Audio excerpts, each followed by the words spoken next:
Marsh, where he'll be encouraging you to get active and to help in some way. So this is our third talk. I'm calling that the UPF Touch. The UPF Touch. Sorry, there's a lot of noise at the back. There is a lot of noise, yes. Who can help with that? Who's strong and authoritative? Peter's going to sort it out. Great. Or temporarily close the door if it's necessary, right?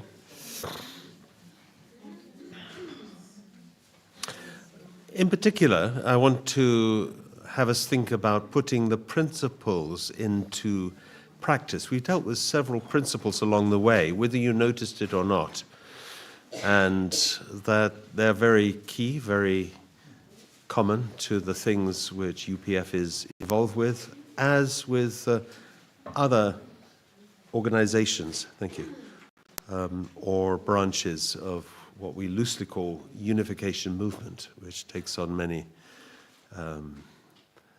activities of different sorts. We talked about this give and receive action idea, which is obviously very much a part of effective dialogue and partnership, how to engage in this relationship to mutual benefit, and we'll talk about that. We mentioned sacrifice and service, which is very necessary when it comes to seeking reconciliation and having a right mind about that. We talked about the heart of God and the heart of a parent to bring new levels of working unity. And quite often we can characterize conflicts as a struggle between brothers, which is why we were looking at that Cain and Abel story. But the solution to that really lies in the realm of parental heart. You know, a parent has naturally to love both children if there are two brothers at war with each other. And it grieves their heart to have that situation, but they're not going to simply side with one and reject the other, or kick one out in that sense. A parental heart actually is also not a matter of endurance, it's a matter of bringing a solution, a higher perspective, if you like, to look down on the situation. And then there's a principle of loving one's enemy, or even loving the unlovable, and be able to embrace that depth of love. I do commend to you this little book. Is there anybody here who hasn't read it? Put your hand up. All right, we could find you one, I'm sure. So please tackle Robin Marsh until you get one, or Margaret until you get one. It's called As a Peace-Loving Global Citizen. Some people call it Father Moon's autobiography. I'm not so comfortable with that title myself. It doesn't say it on the cover. For me, it's more like life lessons. They're stories from his life. Each chapter is a little story from childhood onwards. And each one has some lesson that you can learn, but it's rooted in his experience. It's not like everything he did or chronology or this or that. No, it's life lessons.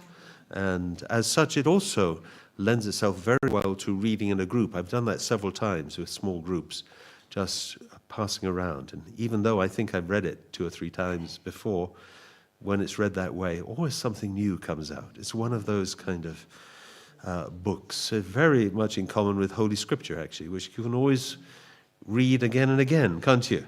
Which is an extraordinary fact of Holy Scripture, of whatever tradition. I think you can always read and gain something. You go away, you come back, and you see something you didn't see before.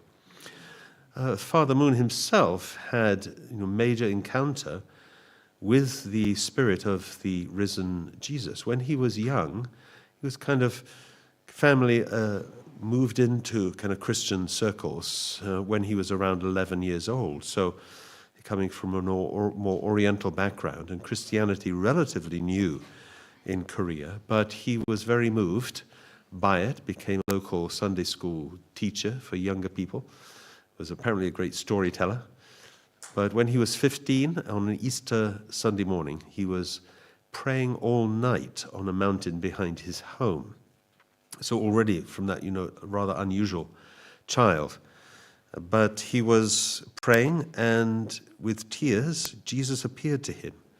And he had a profound encounter that he talks about in this little book that I showed you. So I'll leave you those stories to read about his actual spiritual experiences, which began at that moment and continued throughout his life. He was a person who was, we say, very spiritually open, so he could see and travel on occasion in the spiritual realm that, of course, is common to religion. Its existence is kind of recognized, and in some traditions, it's rather discouraged to talk about it or pursue about it. And indeed, in most of his speeches, he doesn't talk about his own experiences, which I think is quite telling, actually. He'd never used it as a kind of way of attracting people to himself, but rather it informed his understanding of how to work and how to apply spiritual principles in the goals and activities that he was engaged in and encouraging others to do. So we have many stories that relate to that, whereby it seemed almost like he was asking us to do impossible things, or you wondered why we have to do that. But the answer came clear afterwards, because he knew a lot more than we did about the reality of the spiritual realm. In his early life, he went through quite a number of harrowing prison experiences, both in Japan, which was the country dominating Korea for that period, really, and he suffered also in Korea, what is now North Korea, and what was South Korea. This picture is from his experience in the North Korean concentration camp in Hungnam. And there it says each 10-man team had to load 700 bags in an 8-hour working day. And he was chosen to be a team leader, and ironically was awarded as a model prisoner 2 years running. And his supper, the inmates had supper as a handful of boiled grain and salty soup. He said people died even while eating, and if that should happen, others leapt across the room to take food out of their mouths. It was that desperate, that kind of very, very difficult circumstances, starvation level rations, and very difficult working circumstances with this caustic fertilizer that had to be chipped away and bagged and then moved. And they would do this endlessly. Occasionally they would have sessions where they had to recite and respond to recitings from the communist ideology. He refused to do that. He refused to assent to that, and received extra punishment because of that. And he was in an environment where he could not directly talk about his beliefs or mention his relationship to God, which is very real. But even so, he gained in that prison like 12 followers, quite extraordinarily, people who just felt to come and stand in front of him and ask him questions, or who felt or were told in dreams about who he was and how they should talk to him. So even without being able to use the words, he was gathering followers there. When he was eventually freed and worked his way down to the southern tip of Korea, where a lot of refugees were going in their thousands, he went with an earliest follower, Won Pil-kim, and the help of a bicycle, and they carried a man he'd been in prison with, who had had his legs broken And they put him on the bicycle and carried him all the way down. It's about a 500-mile journey across rough terrain. And when he was there were no buildings available or no means to rent or buy, so he built this shack himself using army ration boxes and mud to make bricks. So this was very small. He said you could lie down diagonally inside this. And even under the floor was the sound of rushing water. There was some drain or river underground. And that was how he started. So we proudly think of this as a kind of first unification church that he started. And that was 1951. And the site is still a kind of little museum there if you go. So his prison experience, including that in the concentration camp, where incidentally people were sent with a life expectancy of 6 months, that they would be worked to death, but he survived for 2 years and 8 months. And he did that through his extraordinary spiritual discipline. Even he had meager ration of water. All the prisoners got just a small cup of water, but he would drink half and save half, so that at the night time he could take a small piece of cloth that he hid in a crack in a wall, and then he could dip it in the water and wash himself. And this helped him stay healthier than other prisoners. So he also, for the first weeks of his time in the prison, he just ate half of the ration that was given and gave half away, so that after a certain time he allowed himself to eat the whole amount that was given, and as a result he didn't lose as much weight as quickly as other prisoners. Using this kind of psychological technique or strong spiritual discipline, really. He was, other people's testimony from the time say they never saw him sleep. He was always up before they were and went to bed after they did. So, but, harrowing at times, really. And there were times of real torture as well.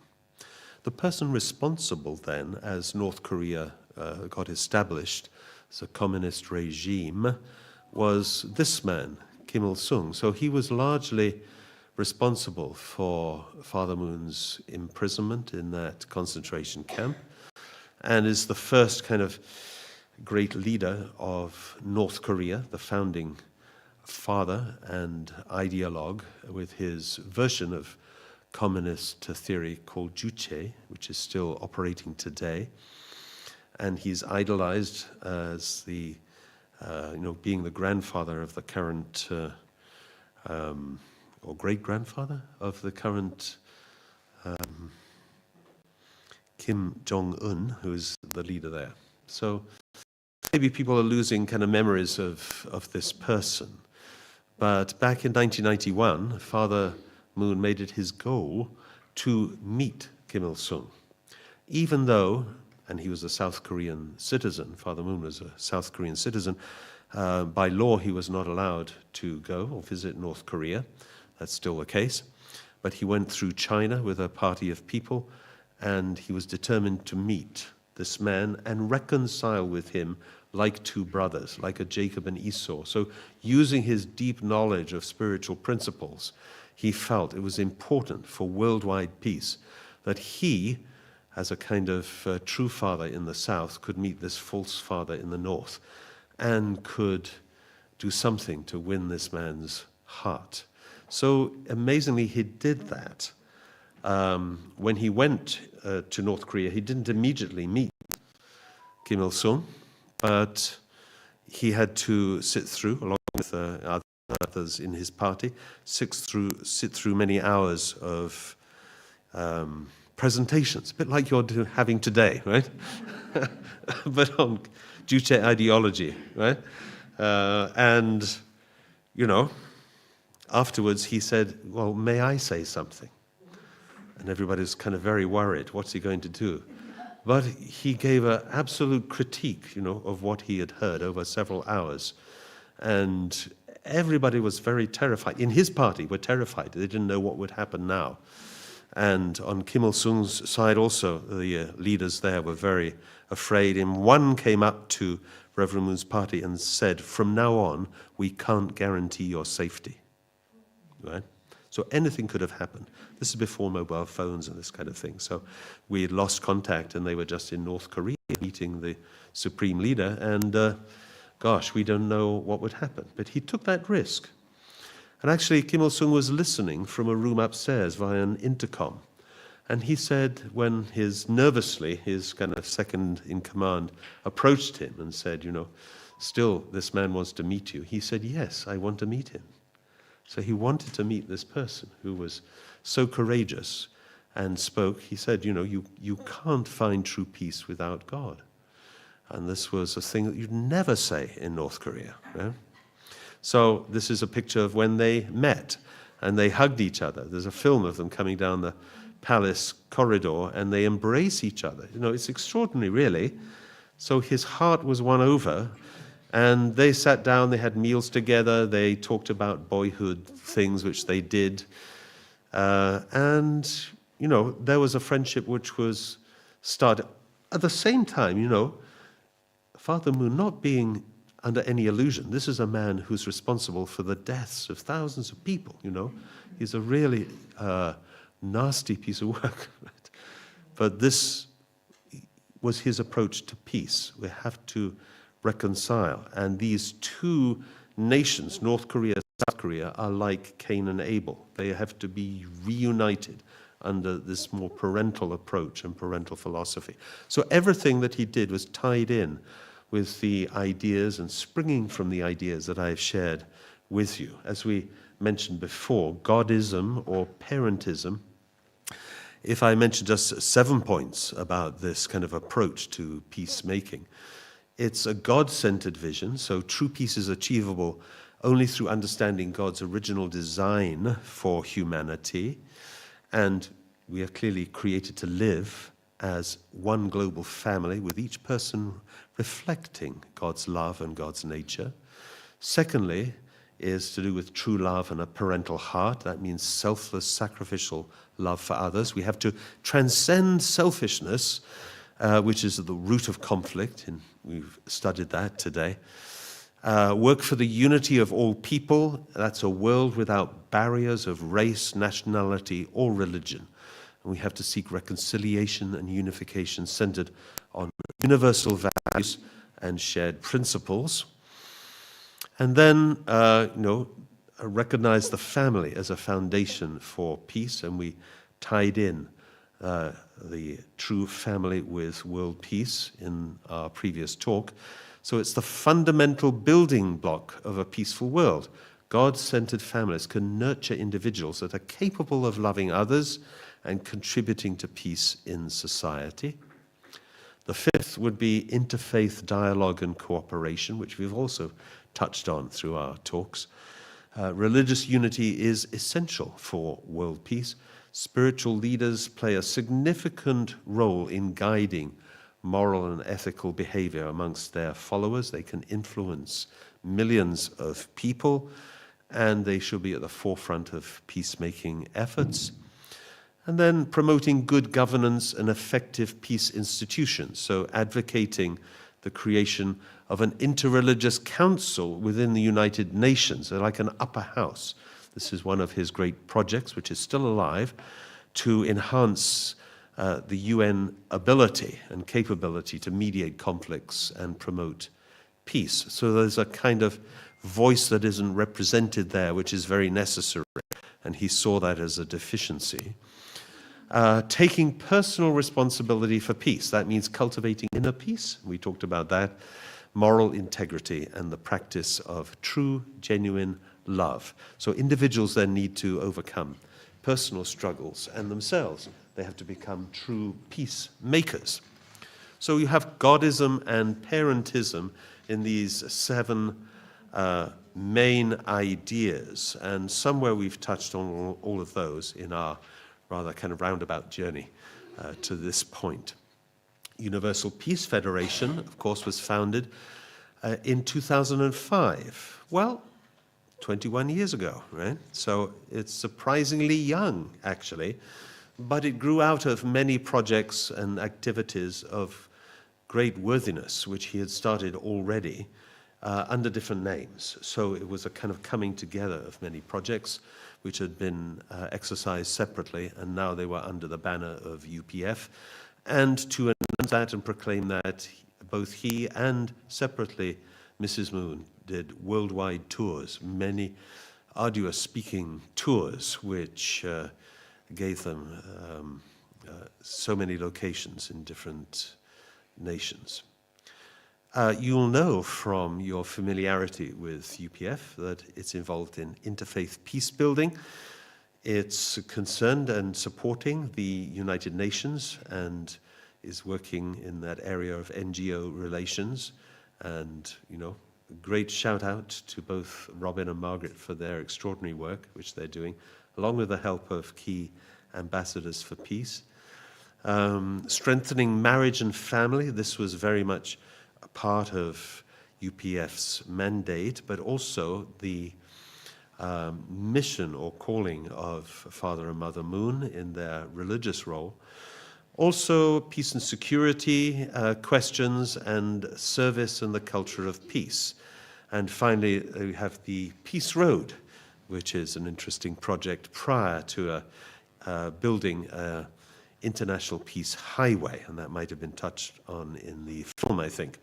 So if I just give some little illustration to some of these projects or these areas, interfaith peace building, it was at its most visually prominent, probably, at the time of the Middle East peace initiatives, where we brought people from all different walks of life and religious backgrounds to the center of this spiritual center of Jerusalem, and went to other places in like Bethlehem and other places in the surrounding countries. And we really could be a presence for peace, not taking sides, but listening to all sides in that conflict. It's become more difficult since to do that, but I'm personally convinced that foundation still remains, and it won't be eroded, because it's amazing how many people in a situation like that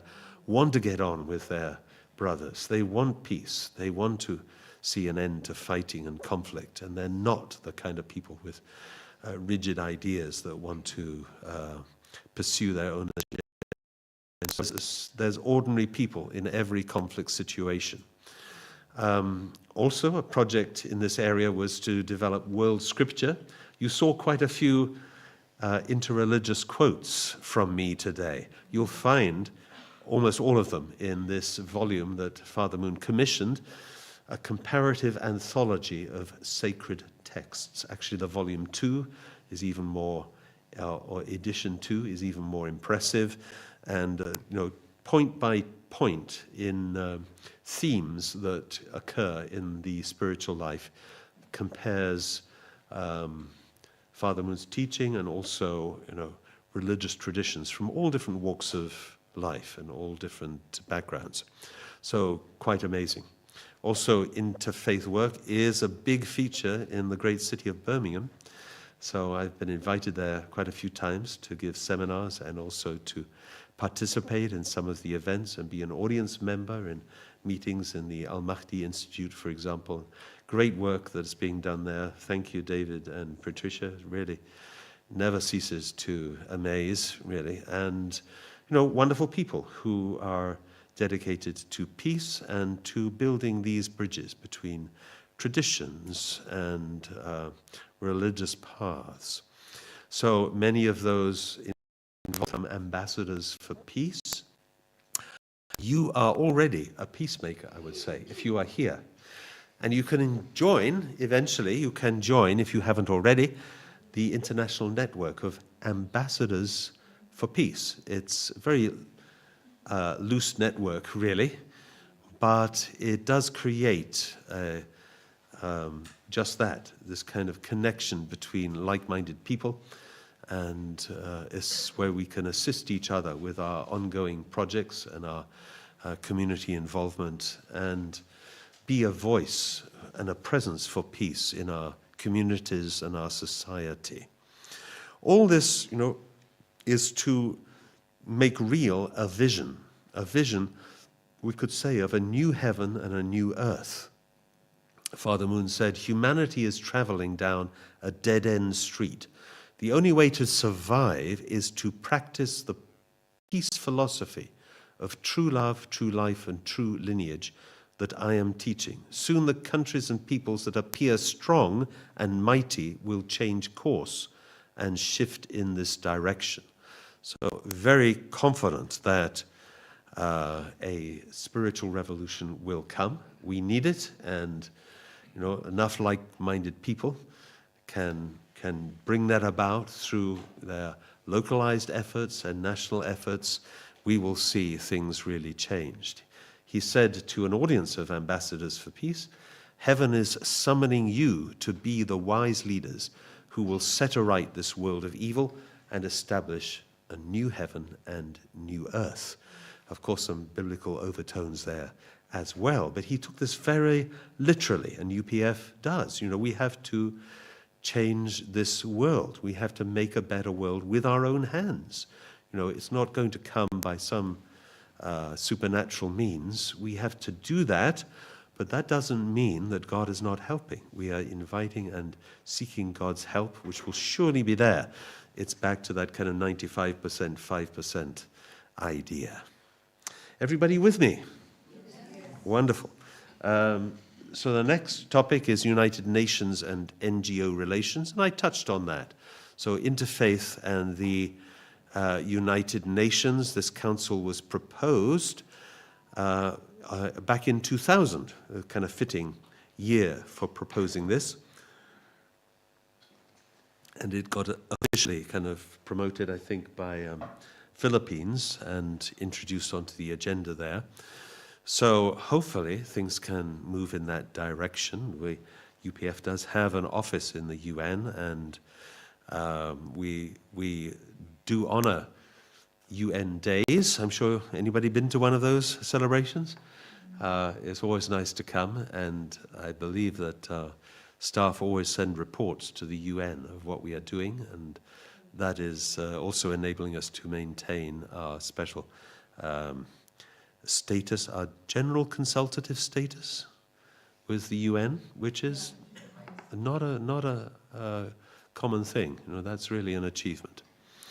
Strengthening marriage and family is this other major area, and they've promoted Family Day in America, and I think they have that accepted now, and with the United Nations Office of the Family. There's an extraordinary number of UN days, right? And some of you wonder how they got there. There's a UN Day of Pirates or something. And I don't. And potatoes. Anyway, these things are important, right? Family Federation is a kind of sister organization to UPF, and is working in the more religious area, especially with our kind of spiritual education and marriage preparation and marriage blessings, this kind of area. A Family Federation for World Peace. Again, it's open to people of all faiths. And that was launched here in Washington, but Mother Moon has continued this work, including the work of blessing couples. This is taking place in what is the largest football stadium in South Africa. And amazing rally of people there where you see white dots. Those are white wedding dresses, right?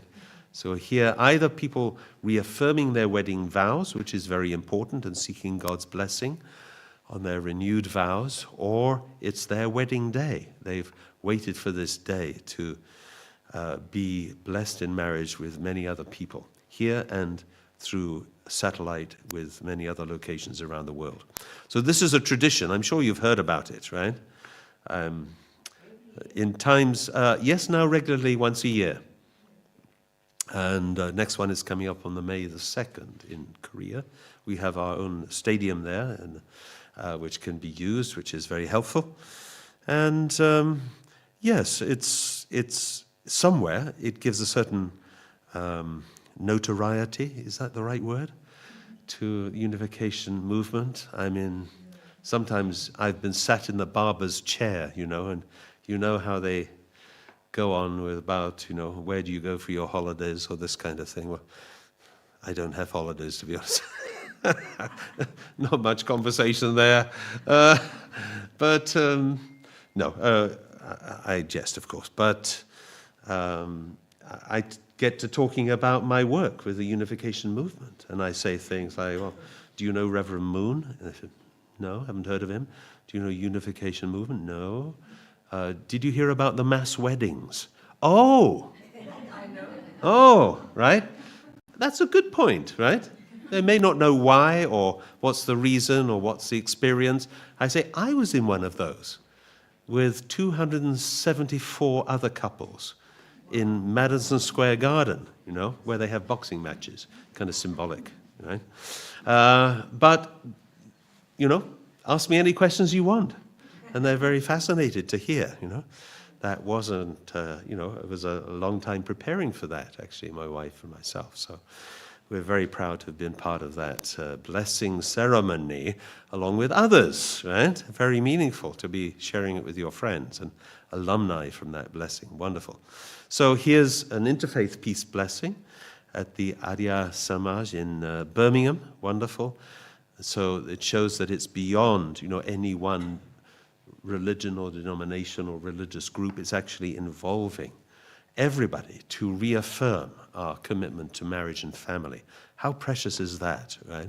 And people willing to do that together. Here's another one. Interfaith peace blessing at a church in Birmingham. There we go. Right, that's wonderful. So a church is opening its doors to people of all different faiths to celebrate marriage and renew their marriage vows. Yeah, this is important work, actually. It sounds simple, but it's not simple at all. There's a lot behind this, right? And bringing people to the point where they feel they want to do that and they gain something really very precious from it. So you too, when the next one is available, you're certainly invited to receive the marriage blessing, or if you have a large group of... Oh, right. Yeah, tell us about that afterwards. Fantastic, you see. The work never stops. In the area of peace and security, probably the largest meeting we had was right on the cusp of the outbreak of COVID in 2020, Summit 2020. It brought maybe over 5,000 people from outside of Korea, maybe 6,000 people in total, to a massive conference several days long. It was extraordinary event in terms of organization and the presence of many current and former leaders from around the world, which is very unusual for an NGO. They just don't do it normally.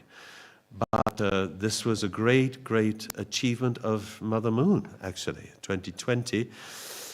If one person at that conference had been proved positive for COVID, everything would have been shut down.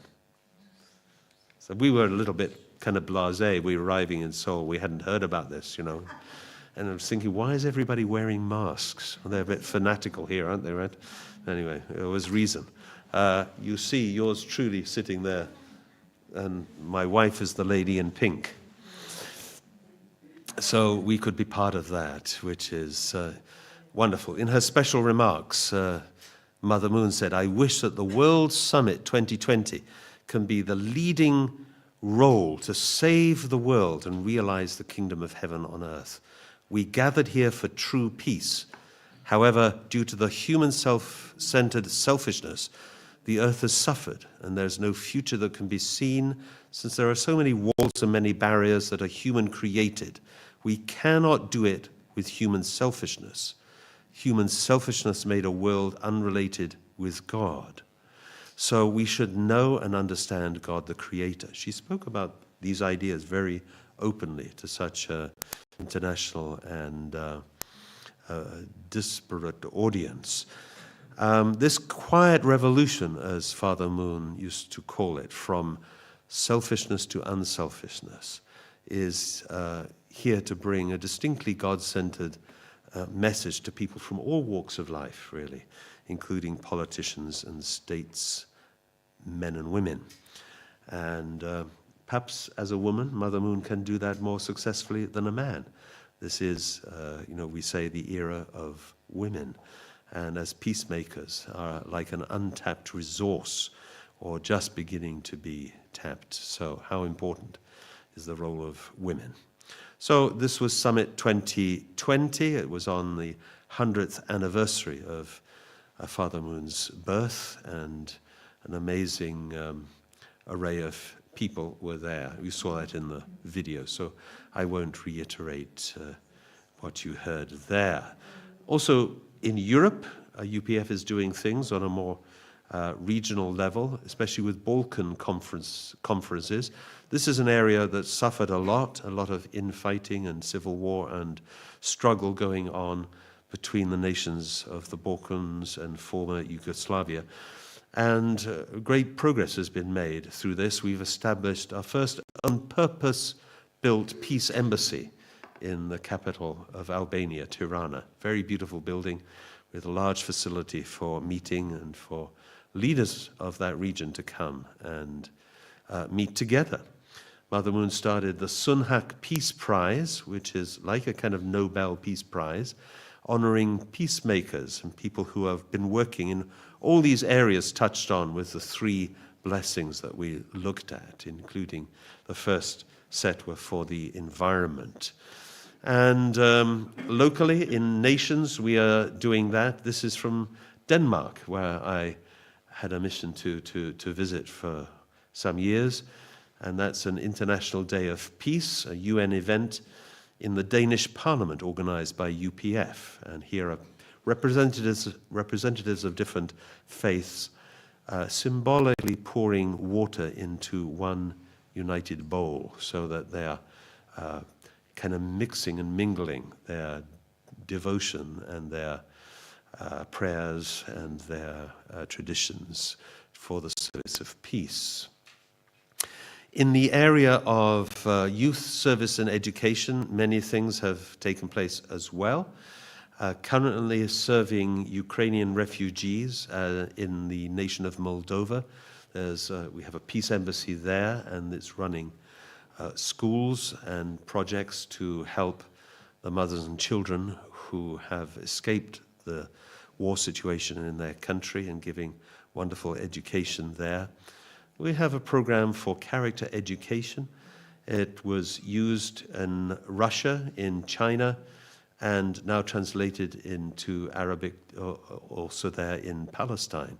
So it's called My Journey in Life, and is a textbook for developing and nurturing loving relationships and good character in young people. So general in its approach, not specifically in terms of any religious tradition, but showing the value of those traditions generally and amplifying a lot of the ideas which we have been touching on here today. Finally, yes, it is finally, I think, the Peace Road, right? The Peace Road is set up as a temporary series of events taking place all around the world. This is in respect of this international highway project, which was announced many decades ago now by Father Moon at an international conference on the unity of the sciences, because he had the insight to see that making an international highway that links countries together, and his idea was to have it with a kind of passport and visa-free zone that's a mile wide, either side of this highway, so there can be very free movement, is actually a big tool for bringing peace. Because when you get trade, when you get increased international relations, and just people experiencing other cultures, this is where the roots of lasting peace are sown, rather than having nations very divided from each other. It's a huge task, of course, politically, economically, but it's a serious task that UPF and its sister organizations are engaged in. Has 2 particular crucial links or bridge tunnels. one in the Bering Strait, which is between Alaska and Siberia, so linking former Soviet Union and the Americas. And also you have a Japan-Korea undersea tunnel as well. We celebrated this. Do you remember this? Who was here in 2021? Walking Hadrian's Wall. Fantastic, wasn't it? We enjoyed that. So symbolically, it was like saying, in Europe, no more walls, thank you very much, right? So we walked across the ruins of the wall that was built by the Romans to separate England from the troublesome Scots, right? So that was met by, initially in Carlisle by the mayor, and here in Newcastle by the mayor. So it was wonderful. It was a big public event, as well as a great community get-together and experience. So, you know, hats off to everybody who took part. I say that because they got their hats on. So, and I have this. We're doing publications as well, regular online, and also occasionally you'll get a paper copy of Connections. Putting all this work together, this is important, you know, documenting and presenting and using the media to promote the ideas of peace. So I've gone through a little bit of a rapid journey touching various things. I hope that's helped or filled out your kind of understanding.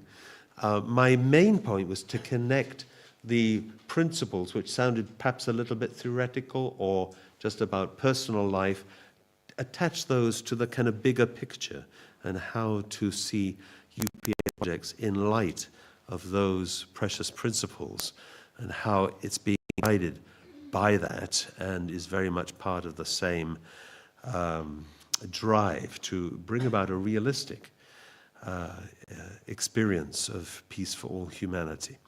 So I want to say you've been an amazing audience to listen to me for 3 sessions.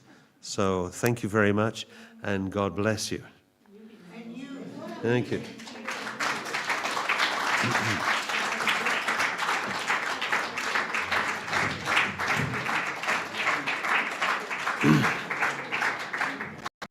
Let me hand you back to Mr. Robin Marsh.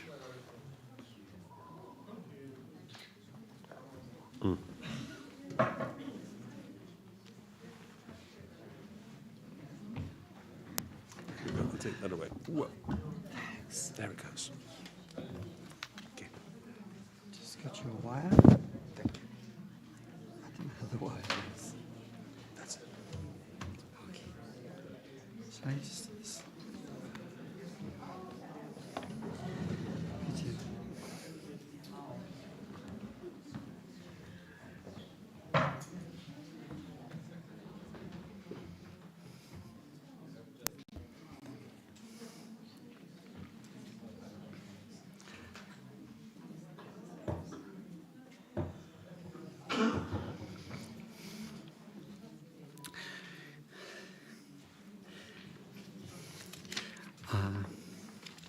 I just started it. It was okay.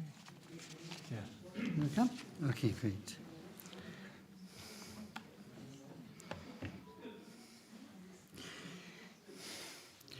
So we're on the final stretch. And the question is how to get involved. You know, you've heard all these principles, you've seen all these amazing, particularly international things, some national, but these are events that are continuing month in, month out, year in, year out, over a long period of time. And particularly, I showed you this one before, but the idea of this multi-sectoral approach, there are different areas that we're working in with different groups of people, different associations, and a lot of that coincides with David's last presentation. In the UK, we have a structure of Universal Peace Federation, and could you stand up if you're a trustee? actor, and we have David. Is this anyone else who's a trustee? So thank you for being a trustee of Universal Peace Federation. A very important responsibility. But, how about a patron? Do we have a... I know we have one patron here. I'm going to ask Ian to come up in a moment. But, we also have chairs of these associations. You saw the different groupings of this multi-sectoral approach. These are most of those sections. And David and Patricia are working with interreligious work, which you do amazingly. And a number of people who are not here, but Kostas Kapalis, and also there's Funkai Samashongo is working as co-chairs of our Business Foundation for Peace, the International Association for Peace and Economic Development. Mark Brown, who's not here, is working with these heads of state and so on. And Keith, who I believe is looking online, Keith Best is the chair of our Board of Trustees, and he's working with the Association of Parliamentarians for Peace. And Aswal Ashraf, or Dr. Aswal Ashraf, is working with Academicians for Peace. Sangeeta Shastra is working with Arts and Culture for Peace. And Hira Kruya, originally from Albania and Greece, she's working with Media Association for Peace, and we've had some events with her recently about mental health and so on. We did the event on protection of religious minorities and media last year. So these are some of the roles, and we want to make each of these roles kind of stronger by having others support and work together as little committees on each of these areas, so that we have more events, more influential events. And particularly, we're going to focus on, how to recover the international rule of law. Because right now, our international affairs is looking pretty dire, shall we say. Sadly, like our two friends from Greenwich who are studying public health, and actually all our Millennium Development Goals and Sustainable Development Goals, they're threatened most of all by conflict. So no country that was in conflict fulfilled all their Millennium Development Goals. And these are the hopes for the world, these benchmarks. So we really need to find a way back to having a better system of international rule of law. Or else there's going to be no peace and development, because they come together. You can only develop certain areas through war. You need a substantial era of peace in order to really bring development for everybody, to leave no one behind, which is part of Father and Mother Moon's heart, is to reach out to everybody and to help all of them, everyone to benefit from what is and should be an amazing age of development. It should be an amazing age of peace and security, and an age where we can take care of health, education, and fulfill incredible goals at this time. So the goals of Sustainable Development Goals by 2030 were amazing benchmarks for lifting up the whole of the world out of poverty,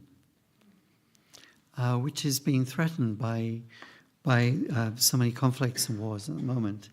So we would like to really strengthen these particular associations, and particularly I'd like to have, or aiming to have, 5 conferences on how do we recover this international rule of law. It was never perfect, but it was workable in a sense. It's never been completely fair or completely correct, but it was what we could work with. And it was a lot better than how we're doing at the moment.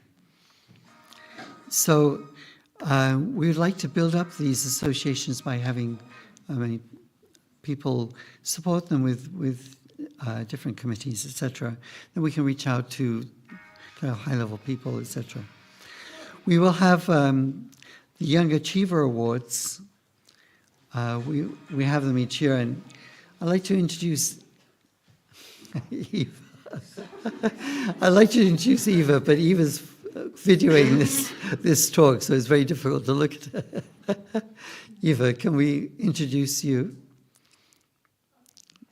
Because Eva has been inheriting from Margaret and is taking over Margaret's role. And Margaret's done an amazing job. Everyone knows Margaret. But we're in the process of this inheriting and leading to a new age. But Eva will be heading up the Young Achievers as well as the women's area of our work. So if you have really great young people who could be the recipients of a Young Achiever Award, someone who has really done great humanitarian work, charitable work, work for the community, has done something way beyond them, gone beyond themselves in order to help charitable work, then please tell Eva.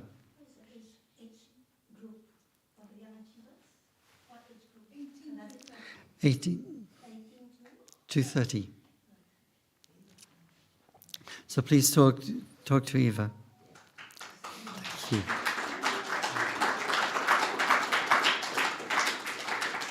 Sorry, we will have a formal handover for Margaret, but not today, but it will be very soon. We have, of course, lots of international association or interreligious association for peace and development work. This is always, it's ongoing. An event coming up is Arts and Culture for Peace with Sangeeta, which is happening on the 31st. It's just coming up. So that's one way you can be involved by attending our different events. There is International Women's Day on the 29th of this month, a week tomorrow, here. You can look again online. If you don't have the details, then please ask us. This is what I was talking about when David was talking about the marriage blessing. On April 18th, we'll have the marriage blessing here. And usually we have at least three events. There's at least one in Birmingham. Maybe there's a lot more activity on this going on in Birmingham. But we at least have one here in central London and one in the River South community in Croydon, or Thornton Heath.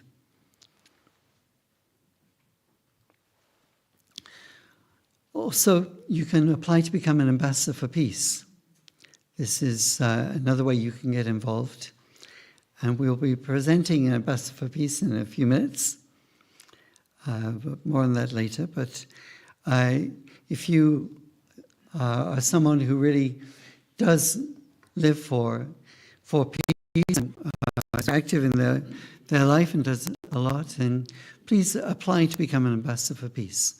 We have an amazing network of peacemakers all over the world. Who's an ambassador for peace here? It's great. Who's an ambassador for peace? All right. So it's wonderful. Thank you. And we had one lady from Ghana who just popped in earlier because she's an ambassador for peace in Ghana. and she came because she heard this event was on. So this is a network of ambassadors for peace. It's all over the world, and it allows us to coalesce around different issues.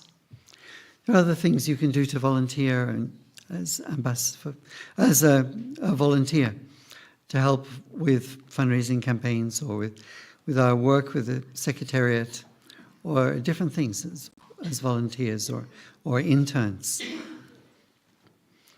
And we also have social media. So we've on a number of platforms, but our social media with Facebook and Instagram is there.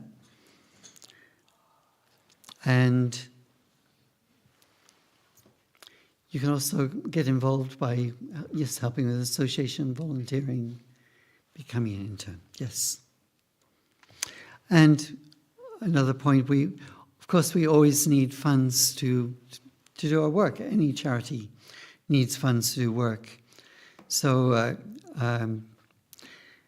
we're doing a number of projects. We've helped the Nigeria Character Education Project that has been going on for a number of years. We've periodically helped them when they've asked for it. We're helping an inter-community event or inter-community activity in Manchester, which we call Peace Through Sport. Maybe I won't go into too many details, but in a sense it's to bring different communities together. Normally it's communities that can't be reached by interfaith or these activities because they're not religious, or a number of people who are at risk of inter-community tension or being radicalized or being either to the left or right or so on. So to avoid those issues, then having a sporting event is one way to go, to bring the parents, bring the different communities together to understand each other better. So we'd also always welcome if anyone would like to become a donor or monthly donor. And that's all I'm going to say. I would like to invite up Mr. Ian Pelham-Turner, who is our patron. And Ian has been a great support, particularly with our media. Ian is 60 years as a journalist. I feel every day.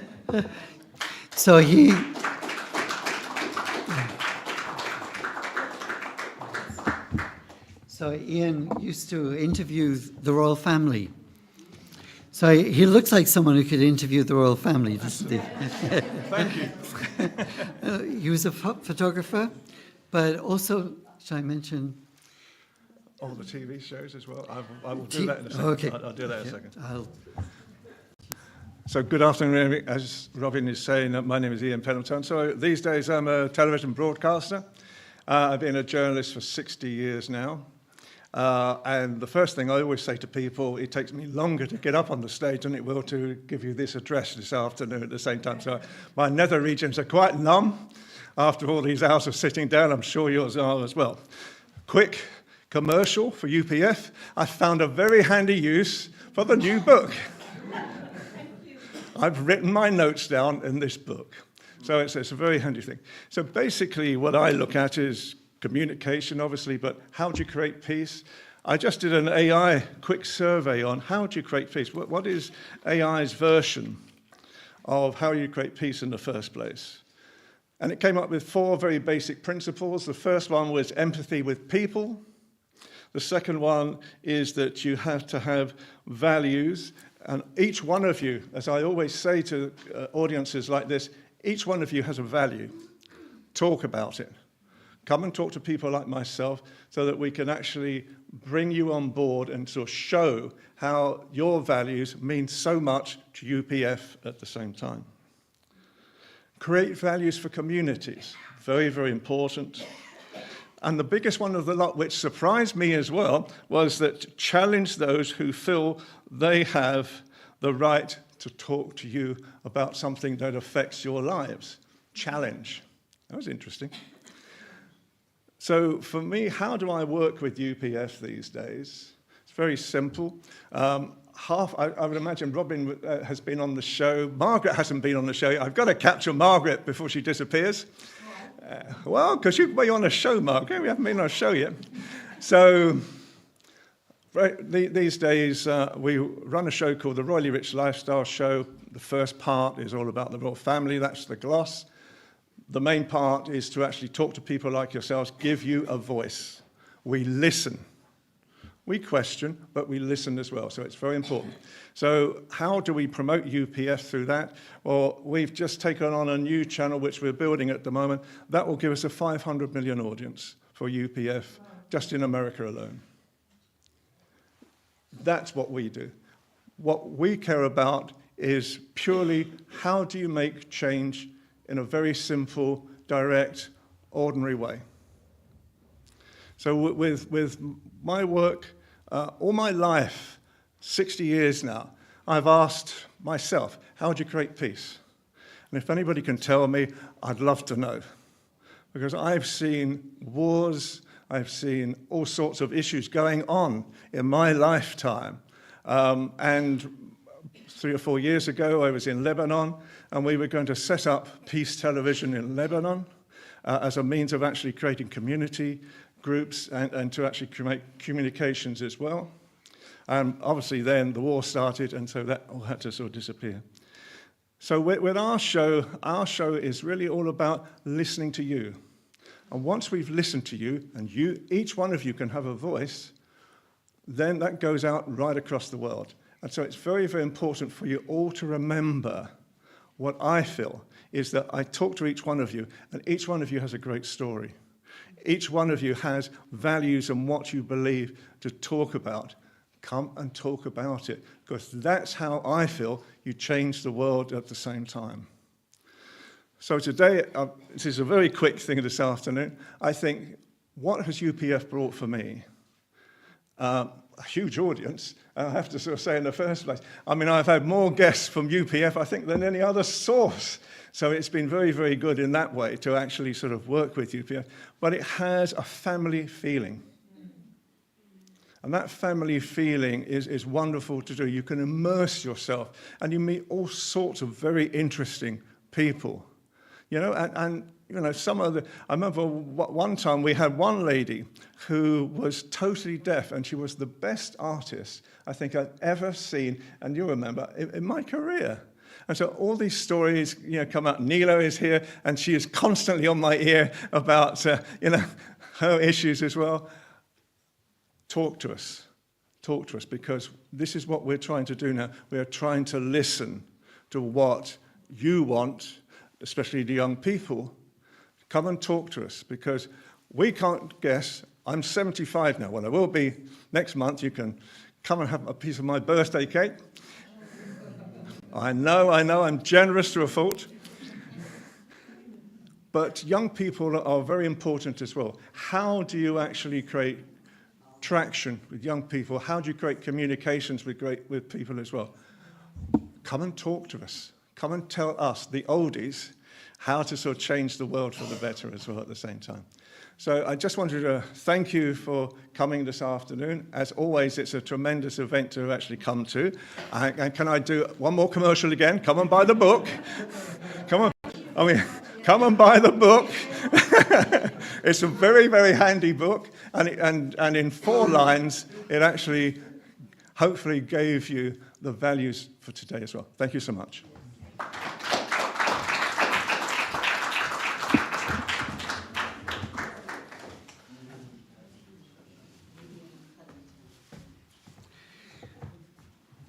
I'd like to invite Neela to come up. I'm sorry, Ian, before you should. Neela, would you like to come up? We'd like to present an Ambassador for Peace Award. Who would, maybe, could I get David Earl to come up, and David Hanna? And who else would like to come up? Yes? Maybe Ian, I should have told you before. Oh, okay. I'm just going to move this. Just one second.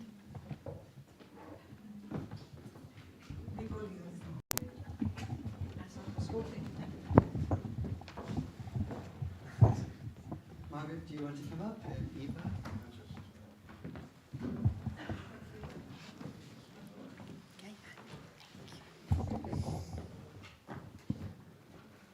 I have to say, this lady never stops talking.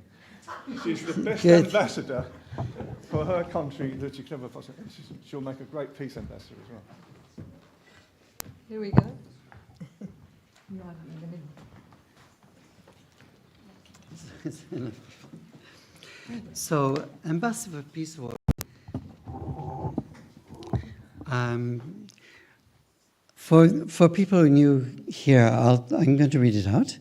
So, an Ambassador for Peace is an appointment by the Universal Peace Federation.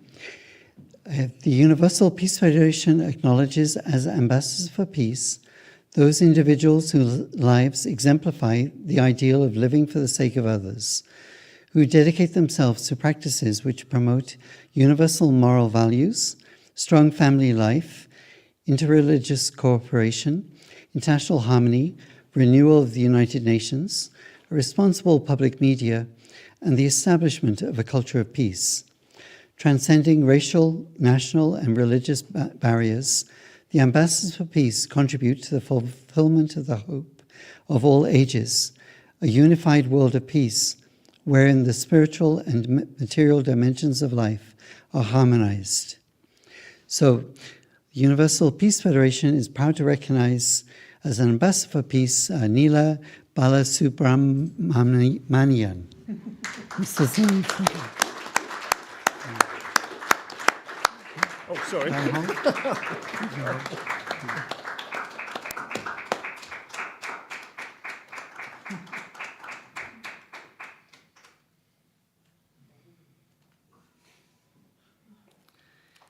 You can clap again. So, Neela is very much involved in charitable activities, but she's been doing a lot for the Elim Tamil community, for which she's a member, and she's been very active in bringing that community together. And also, I think you've been doing a lot with Stop Human Trafficking. There's many other kind of human rights issues, as well as Rotary recently. You've Rotary as well. So, do you want to say something? UPF. Yeah, and Rotary as well. Dear brothers and sisters, they give me a award, which means it's give me a responsibility. So awards means a responsibility, dignity, and accountability. When I get a award means doesn't mean that I got something. I'm supposed to work for it.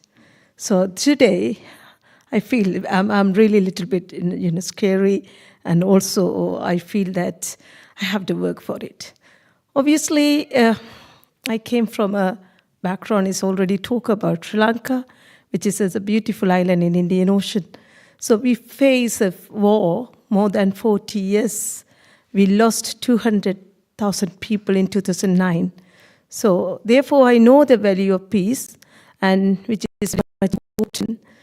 Therefore, I am working with Stop Human Trafficking, Modern Slavery, and Sexual Exploitation, Children Exploitation, also the peace. So which is very close to me in my heart. I have a NGO, it's called Small Drops. It's doing the same thing, almost 6 years old now. So I got this one. I definitely work for this, and I definitely bring your team together as a universe, because I'm so glad there are a lot of people over here. I'm giving the promise in front of you. Thank you. Thank you very much. So,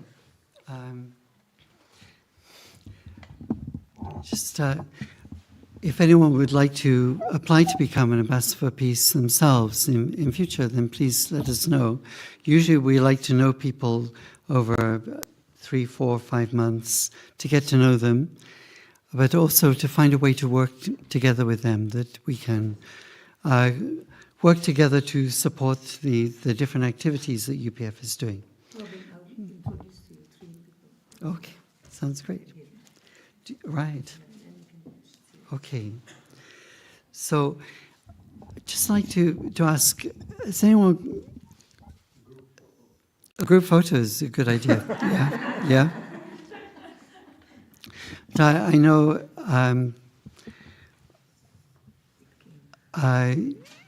So, Fotini, did you want to say something before we do a group photo? Or is there anyone who would like to say anything about today's seminar? No? Okay. So, Fotini... Who are here for the first time, for example? How was this event for you? If you'd like to share, please come up.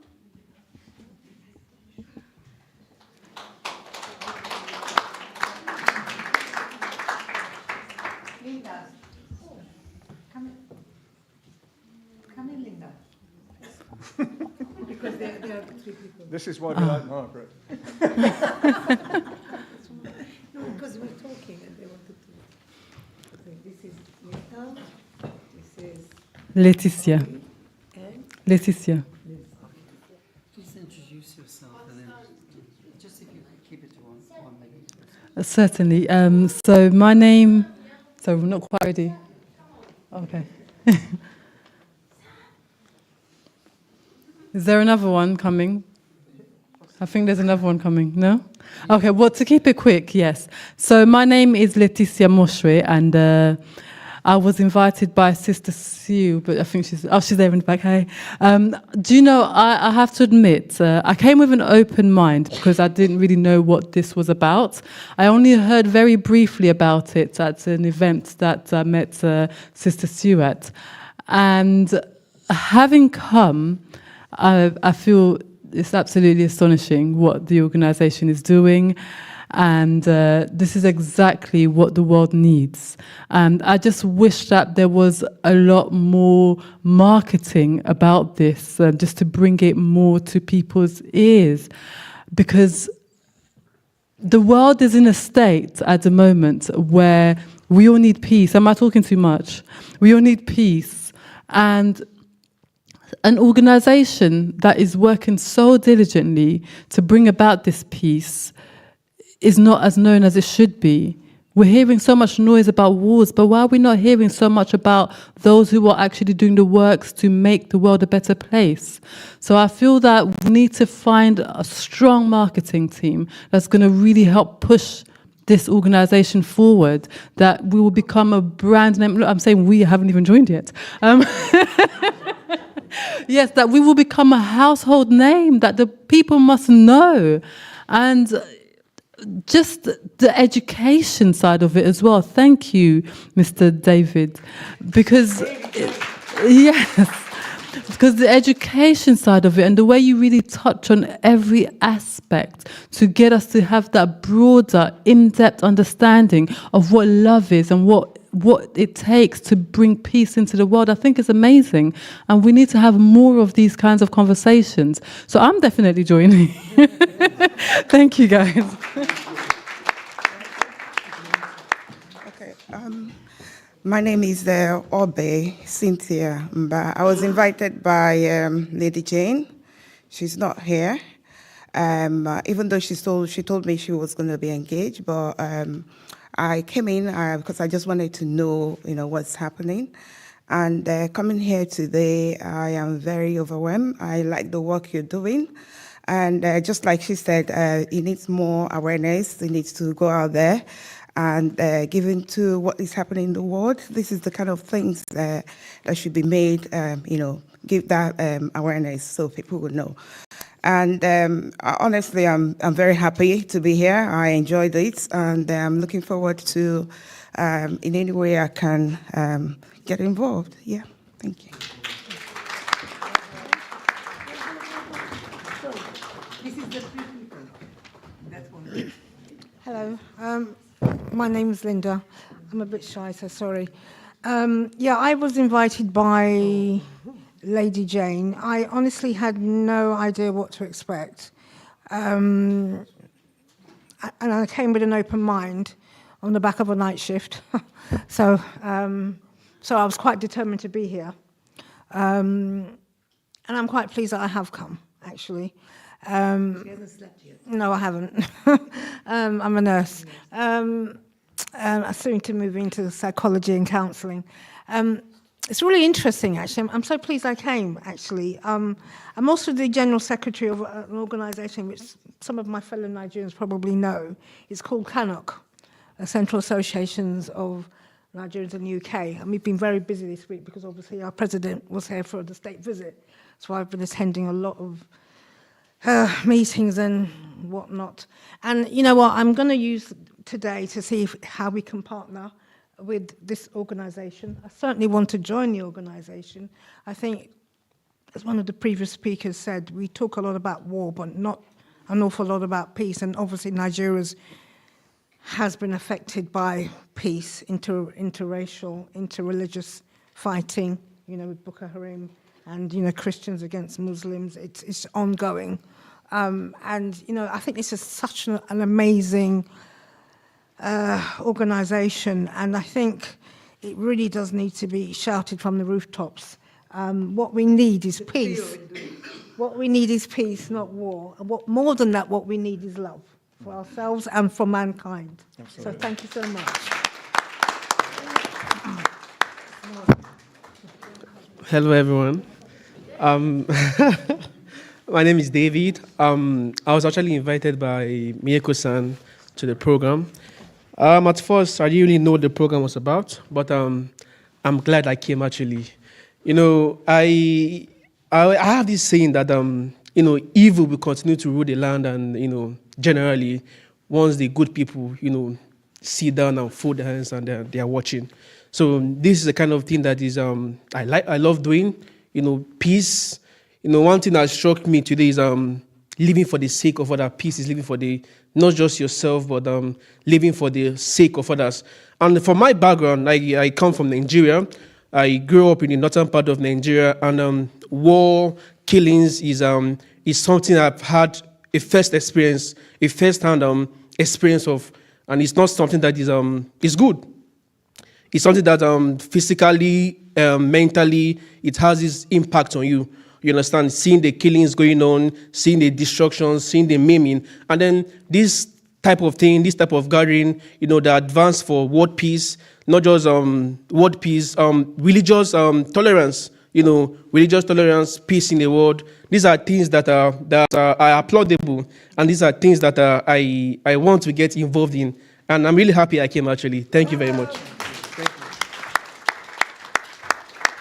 Hello, everyone. My name is Steven. I'm from Nigeria.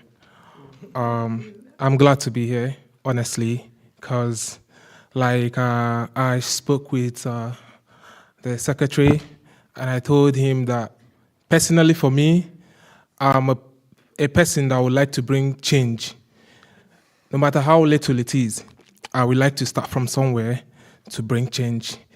Using my educational background, trying to look for a way to attach it to bringing people together and preaching the word of peace, and try as much as possible as I can to make this world a very peaceful place, and especially bringing it back home to my country, which is in deep chaos now. So, thank you. I will try to be very short. My name is Fatini Gudela. I'm ambassador of UPF, ambassador of Stop Human Trafficking, director of Interfaith, ambassador of IDO. Today we heard about principles, and thank you, David, very much for such amazing presentation. So one of the basic principles is we are one family, of course, and one God. And also today we heard that from Robin, for example, about initiative, peace initiative. So before come here, in next 6 o'clock in the morning today, I create a flyer and I put in my Facebook. The flyer is the Global Mothers Movement. This idea came to me many times since the war started in Russia, between Russia and Ukraine, because I lived in and I lived in Ukraine. In both countries, I spent like 18 years in the Soviet Union. So it was coming to me again and again. But today, I decided this moment to put on the practice to create a global mothers movement. I believe to create the peace, to stop war, it could be two major factors: mothers help outside and inside family, and also religion, of course. With religion, there is a little bit problem, interfaith and all of this, misunderstanding, ignorance of different holy books, or misinterpretation. But mothers can make a difference. So in my image, it was like mothers walking in all street, demonstration, peaceful demonstration, with the photos of their children, alive children, with the balloons, which shows peace and world and no war. So here you see what I created here. On top, you see the war and mothers over the dead children and husbands. And here I put mothers of all nationalities, Russian mother with the children, with the Ukrainians together, Pakistanians and East Gaza and Israel, and all this which now in fighting, like also Islam, like Iran, etc. All mothers together, because mother want peace for their children. Why? Because they want children to be alive, they want them to be healthy, happy and prosperous. So in my Facebook, I put only just one word in 4 languages, in Russian, Greek, Ukrainian, in Russian, Greek, English and Turkish. I put no war. There is no one who allows to kill our children. And there is no one who allows to send our children to kill others. So mothers for peace, mothers for no war. Thank you so much.